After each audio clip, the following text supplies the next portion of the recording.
उपमन्यू धौम्यांची गुरे राखायचा. त्याच्या अतिखाण्याने बुद्धीला जडत्व येऊन त्याची विद्याभ्यासात प्रगती होणार नाही म्हणून आश्रमातून त्याला मोजकेच अन्न दिले जायचे.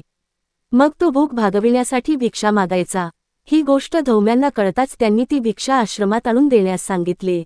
मग तो दोनदा भिक्षा मागू लागला. धौम्यांनी तीही आश्रमात देण्यास सांगितली. मग तो वासरे पिताना गायींच्या आचळातून जो अतिरिक्त पान्हा वाहायचा ते दूध पिऊन भूक भागवू लागला. धौम्यांनी त्यालाही प्रतिबंध केला. एकदा त्याने रुईच्या झाडातून ओघळणारा चिकच द्रोणात गोळा करून दूध समजून प्राशन केला. त्याचा काही अंश डोळ्यात गेल्याने त्यास अंधत्व आले. तो रानामध्ये चाचपडत हिंडू लागला. तेथे अडखळून एका आडात पडला. आता गुरे वासरे हरवतील या चिंतेने रडू लागला. रात्री धौम्यांनी शोध घेऊन त्याला हुडकून काढले. उपमन्यूने त्यांना सर्व प्रकार सांगितला. धौम्यांनी त्याला अश्विनीकुमारांचे स्मरण करण्यास सांगितले. त्यांच्या कृपेने उपमन्यूला पुन्हा दृष्टी आली. तो आडातून बाहेर आला. उपमन्यू अत्यंत प्रामाणिक व भोळा होता.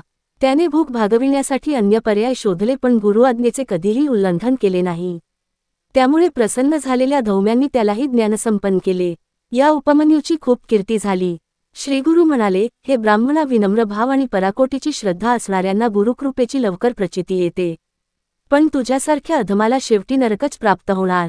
तो ब्राह्मण पश्चात्तापाने प्राणत्यागास उद्युक्त झाला. त्याचा मनोभाव जाणून श्रीगुरूंनी त्याचे सांत्वन केले. आपला वरदहस्त त्याच्या मस्तकी ठेवून त्याला सज्ञान केले. मग श्रीगुरूंच्या आज्ञेने त्याने त्याच्या श्रीगुरूंची क्षमा मागितली आणि निर्मळ भावाने त्यांची सेवा करू लागला. त्यानंतर श्रीगुरूंनी कृष्णा नदीच्या पश्चिम तीरावर बसलेल्या भिलवडी ग्रामी वास्तव्य केले.